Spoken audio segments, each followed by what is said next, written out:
The Arizona sun blazed high over the Martinez ranch, casting long shadows across the still, dusty yard. In the distance, 12-year-old Emily Martinez laughed while playing fetch with Max, her towering Great Dane, whose muscular build moved with a startling grace. To any bystander, Max was simply a gentle giant devoted to a young girl. Yet beneath his calm, watchful eyes lay the instincts of a seasoned warrior, one who had confronted battles most people could never imagine. When a black van rolled toward their property that afternoon, its occupants harboring dangerous intentions, all they noticed was a child and her oversized pet. What they failed to realize was that Max was far more than just a dog. He was a soldier, a retired Marine with 3 tours in Afghanistan, poised to undertake one last mission. Sarah Martinez stood at her kitchen window, observing her 12-year-old daughter Emily playing in their spacious backyard with Max. The morning sun cast long shadows across their property on the outskirts of Phoenix, Arizona. Most people who saw Max assumed he was just another pet, albeit a very large one, but Sarah knew better. Before he became their protector, Max had served 3 tours in Afghanistan as a military working dog specializing in explosive detection and personnel protection. Sarah's late husband, David, had been Max's handler in the Marines. Wounded in their final tour, David made arrangements for Max to retire with his family if anything ever happened to him. Sarah's throat grew tight as she remembered the day, 2 years ago, when 2 uniformed officers arrived at her door. David had not survived his injuries, but he had ensured that his partner would be there to keep his loved ones safe. The transition had not been easy. Max arrived bearing physical and emotional scars. Like many veterans, he suffered from PTSD, startled by sudden noises and anxious during thunderstorms. Emily had been his saving grace. She showed endless patience, quietly sitting with him at his lowest moments, reading stories to soothe him, and steadily helping him adapt to civilian life. Now, watching them play with Emily's favorite red ball, it was difficult to picture Max as the hardened military asset he once was. Sarah checked her watch and called through the open window, "Emily, time to get ready for school." Emily caught the ball one last time and ran back toward the house, with Max dutifully trailing behind. His gray-blue coat shone in the morning light, his powerful form moving with ease despite the slight limp in his hind leg, a lasting reminder of his service. "Can't Max come to school with me today?" Emily asked upon entering the kitchen, her long brown hair ruffled by the breeze. "Career Day is next week, and I want to practice talking about military dogs." Sarah smiled, running her fingers through the tangles in Emily's hair. "Sorry, sweetheart, but you know the school won't allow pets, not even a retired hero." Max settled beside Emily, his head nearly level with her shoulder. At 7 years old, he was in his prime for a Great Dane, tipping the scales at 170 pounds of solid muscle. His warm brown eyes flicked back and forth between mother and daughter, almost as if he could follow the conversation. "He's not just a pet," Emily insisted, hugging Max's broad neck. "He's family." "That he is," Sarah agreed, "which is why he needs to stay home and guard the house while we're out. Now go upstairs and get dressed, or we'll be late." Once Emily thundered up the staircase, Sarah knelt next to Max, scratching behind his ears. "Keep an eye on things, soldier," she whispered, a private ritual that reminded him of his continuing mission to protect them. Max's ears stood at attention, and he nudged her hand in silent acknowledgement. Sometimes, Sarah truly felt he understood every single word. 20 minutes later, Sarah and Emily were in the SUV, easing down the long driveway. Their home rested on 5 acres of land, offering both privacy and a sense of isolation. Sarah had chosen this place specifically for Max, so he could run freely without unsettling neighbors wary of such a large dog. Max watched from the front window, standing guard even as they drove off. Neither Sarah nor Emily suspected that this typical Tuesday would soon become anything but ordinary. 3 miles from the Martinez residence, a black van idled behind an abandoned gas station. Inside, 4 men pored over satellite images on a laptop. "The house is isolated," said Ramirez, pointing to the Martinez property. "No neighbors within shouting distance." His English carried a mild Mexican accent, but his tone was all business. "What about the dog?" asked Carlos, a stocky man peering at the images. "That thing looks huge." Diego waved a dismissive hand. "It's just a family pet. Tranquilize it if you must, but don't shoot unless there's no other choice." We don't want gunfire drawing attention. The men nodded. They had been watching Sarah Martinez for weeks, ever since they learned she was a senior accountant at First National Bank's Phoenix branch. They needed her authorization codes to transfer funds from certain accounts belonging to rival organizations that had caused their cartel trouble back in Mexico. Remember, Diego continued, we grab the girl when she gets home from school. The mother will do whatever we want once we have her kid. He glanced at his watch. 3:30. Plenty of time to get set.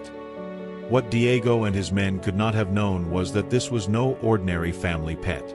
The enormous Great Dane they had seen in surveillance photos was once considered one of the Marine Corps' most effective working dogs, and he still retained all his training. They were about to find out just how prepared he was, even in retirement. The school day was uneventful for Emily. She excelled in her classes, particularly her science course, where they discussed animal behavior.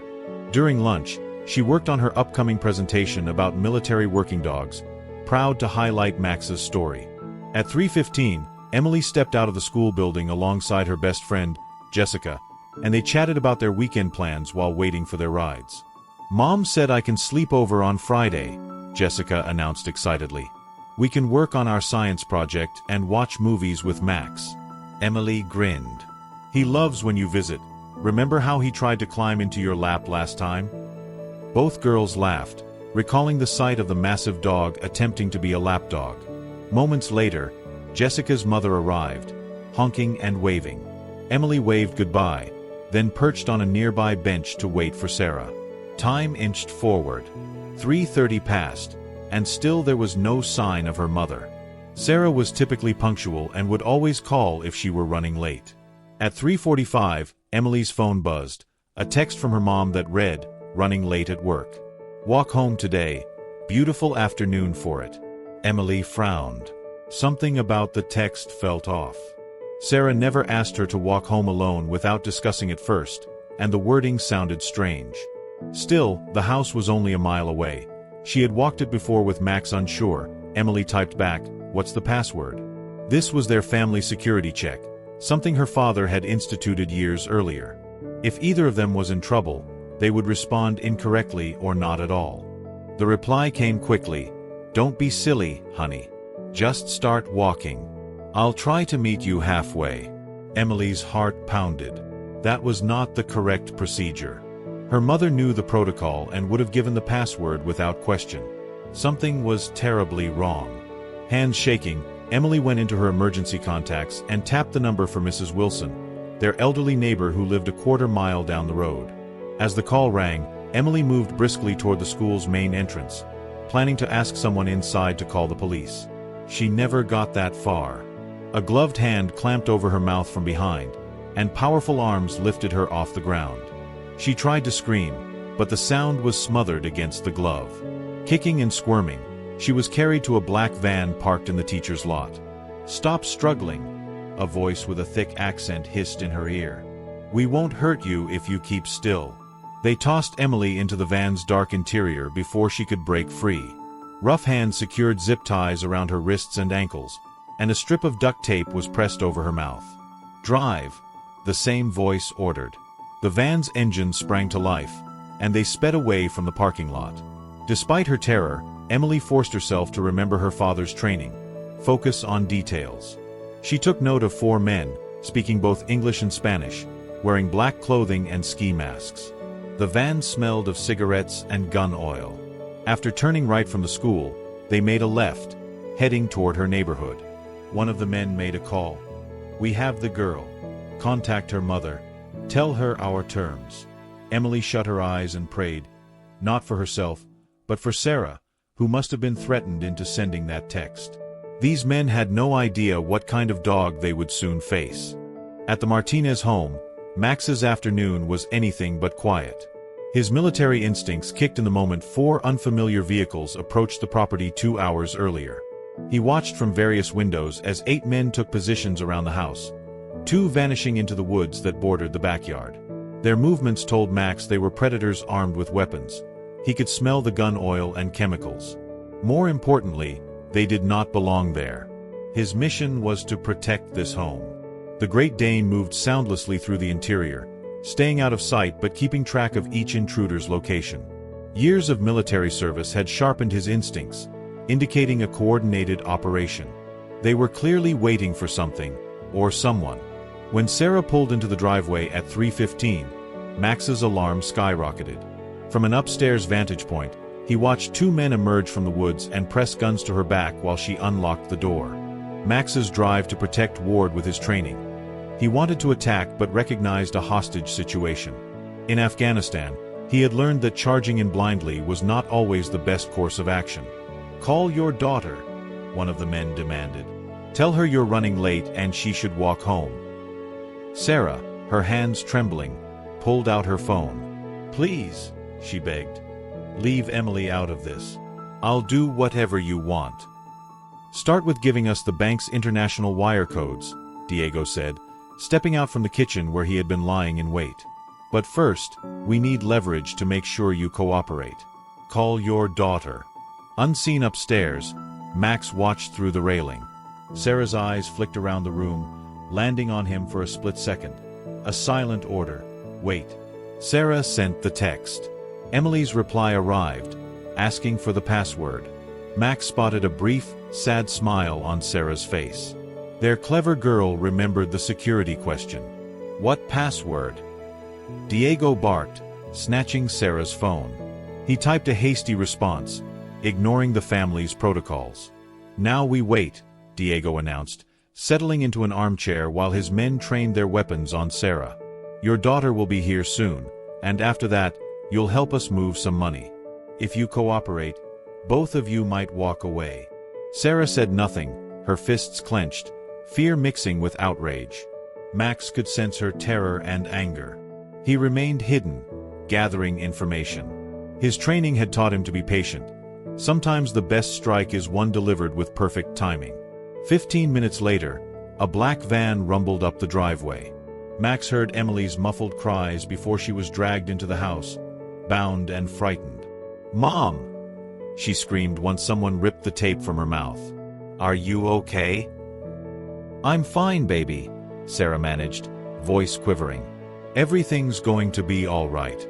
Diego wrenched Emily away from her mother. "That depends on your cooperation, Mrs. Martinez. Now, about those wire transfer codes." At that moment, Max sprang into action. As a specially trained military working dog, he had been conditioned not only for detection but also for direct engagement with armed threats. He could disarm and incapacitate an opponent without killing, guarding civilians at any cost. Most of all, he was taught to exploit the element of surprise. Max launched himself from the top of the stairs with explosive force, 170 pounds of muscle and tactical training, straight at the man holding Emily. His jaws locked onto the attacker's arm with expertly measured pressure, enough to disable, not to sever. The man shrieked, dropping both Emily and his weapon. Chaos erupted. Max spun away, releasing his target and positioning himself protectively between the intruders and the civilians. His lips curled back to reveal massive fangs, a guttural growl resonating like rolling thunder. "Shoot it!" Diego howled, aiming his gun. But Max was already in motion, recognizing firearms as the top threat. He lunged for Diego's wrist. Bones cracked under powerful jaws, and the gun thudded to the floor. Sarah seized the opportunity. The moment Max engaged, she grabbed Emily, pulling her behind the kitchen counter. Then she lunged for the weapon that had slid out of Diego's grasp. With their leader down, screaming in agony, and the massive, well-trained dog still poised to attack, the other men panicked. Two of them dashed for the door. Max, prioritizing threats, allowed them to flee. These individuals had chosen to run, not fight. The third man dropped his weapon, raising his hands in surrender. "On your knees," Sarah ordered, her voice steadier than her own trembling nerves. "Face down, hands behind your head." Within 10 minutes, sirens echoed up the driveway. Mrs. Wilson had dialed 911 after Emily's unfinished call. Police cruisers and unmarked FBI vehicles flooded the property, capturing every suspect. The FBI had apparently been tracking this cartel cell for some time. As the handcuffed men were led away and paramedics examined Emily and Sarah, Max sat calmly between them, still on guard. Emily clung to his thick neck, tears staining his fur. "You saved us," she whispered. "You're not just a retired war dog. You're our hero." Max nudged her cheek with his nose. Mission accomplished. The threat was neutralized, but he maintained his vigilant posture. His training told him the assignment was not finished until his people were completely safe. In the weeks after the incident, the Martinez household gradually slipped back into routine, albeit with a few upgrades.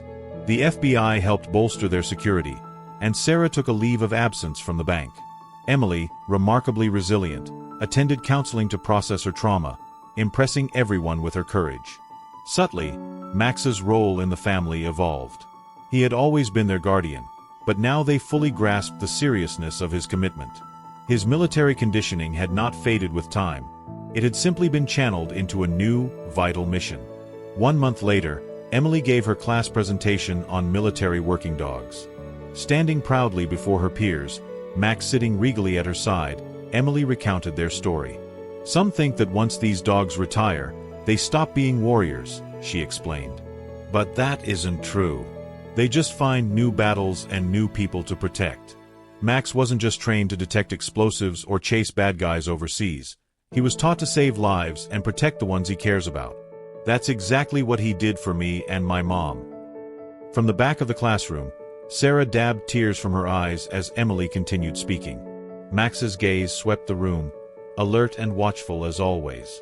Yet there was contentment in his posture now. He had proven himself once again, demonstrating that a retired warrior still has plenty of fight left for what matters most.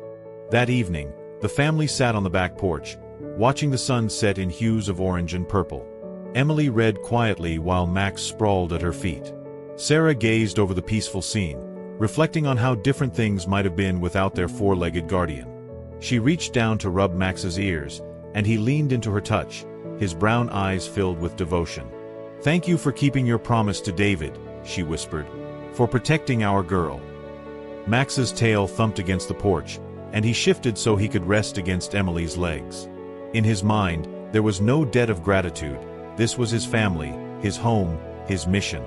Like any dedicated soldier, he would stand watch until his final breath. The sun dipped lower, painting the sky in breathtaking colors. Despite the day's tranquility, Max remained vigilant, senses attuned to every rustle or distant sound. He was no longer just a retired war dog. He was a soldier's faithful partner who continued his mission even after his partner's death. Later that night, with Emily fast asleep and Max dozing on the floor beside her bed, Sarah sat at the kitchen table, flipping through an old photo album. Finally, she found the picture she wanted: David in his Marine Corps uniform, kneeling beside a younger Max, both dusty from training but grinning at the camera. It was taken just before their last deployment. Sarah traced a fingertip over David's face. "You knew, didn't you?" she murmured. "You knew Max would be more than a pet. You made sure we'd be looked after, even when you weren't here." A soft whimper drew her attention. Max stood in the doorway, having stepped away from Emily's side to check on Sarah. His nails tapped lightly on the tile as he patted over and rested his head on her lap, eyes flicking toward the photograph as though he recognized it. "Want to see more pictures of you and Dad?" Sarah asked, gently turning the page. Max's tail wagged slowly as she revealed photographs from his training days, official ceremonies, and even one where he wore protective goggles and gear before a mission. "Emily asked if you miss being in the military," Sarah said softly, scratching behind his ears in the way he liked. "I told her I think you found a more important job now."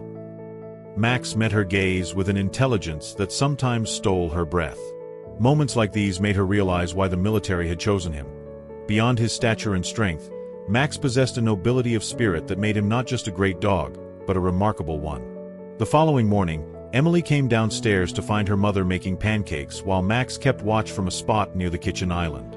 Since the incident, their morning routine had changed slightly. Max now insisted on circling the property first, and he always positioned himself where he could see both the front door and the family member he was protecting. "Mom," Emily said, sliding onto a stool, "I've been thinking about something. Remember how Dad used to say that sometimes the bravest thing a soldier can do is come home and learn to live in peace?" Sarah nodded, flipping a pancake. "I do. I think that's what Max did, Emily continued, stroking the top of Max's broad head. He was really brave in Afghanistan, but maybe it was just as brave to learn how to be our dog after losing Dad. And when we needed him to be a soldier again, he still could. Sarah inhaled deeply, moved by her daughter's insight. That's very wise, sweetheart. Your father would be proud of both you and Max for how you helped him adjust. We helped each other, Emily said simply. When Dad died, I needed someone who understood what it felt like to miss him so much. Max knew exactly how I felt. At that, Max pressed closer to Emily's legs, as though confirming the bond between them. If possible, the ordeal had only strengthened their connection. Over the past month, Emily's nightmares had faded, bolstered by the knowledge that Max was always there, standing guard. That afternoon, they received a special visitor, Lieutenant Colonel Richards, who had supervised the military working dog program during Max's service. He had heard about the incident and made the drive from the base to see them. I'm not surprised, he commented, watching Max chase a ball Emily threw in the backyard. These dogs never really stop being what they were trained to be. They just redirect their skills. Max was one of our best, intelligent, loyal, and gifted at reading situations. That doesn't just vanish. He turned to Sarah. We've had requests to use Max's story in training new handlers. With your permission, it would show why these dogs are so valuable and why it's crucial to find the right homes for them once they retire. Sarah observed Max's powerful figure surging across the yard. Despite the gray around his muzzle and the old injury that left a faint limp, he moved with the same poise and drive that had once made him an extremely effective military asset. Of course, she said. People need to understand that these dogs never truly stop serving. They just take on new missions. Protecting our family has become his. Lieutenant Colonel Richards nodded. David always said Max was special, even among the best. Seems he was right. That evening, as the family gathered in the living room, watching television together, Sarah marveled at how unusual, and yet perfect, their little family was. A bright young girl, aged beyond her years by loss and danger, a retired war dog who found new purpose in the safety of home, and herself, stronger than she had ever believed possible. Together, they had faced trauma and emerged closer and more resilient than before. Max lay on his bed in a corner, appearing to doze, but Sarah sensed he was still attuned to every sound or movement. He was their protector, their steadfast guardian. But more than that, he was a living promise David had left behind, ensuring they would never be defenseless. Emily slipped off the couch and curled up next to Max, who lifted his head to accommodate her. "Love you, Max," she whispered, burying her face in his fur. His tail thumped softly on the carpet, his brown eyes bright with devotion as he gazed at the people he loved. He might have been retired from active duty, but he had found a cause worthy of all his strength and courage right here at home. As long as he drew breath, he would allow no harm to come to them. Some would say his actions were merely training or instinct, but Sarah knew it went deeper. It was love, pure and unbreakable. It was the same love that drove David to ensure his family would remain protected even after he was gone. The same love that helped a war dog become a gentle companion to a grieving little girl. The same love that gave Max the will to return to battle for his family when they needed him most. In the end, that was what made Max more than a retired military dog. He was a guardian, a friend, and a cherished member of the family, roles in which he found his truest and most noble purpose.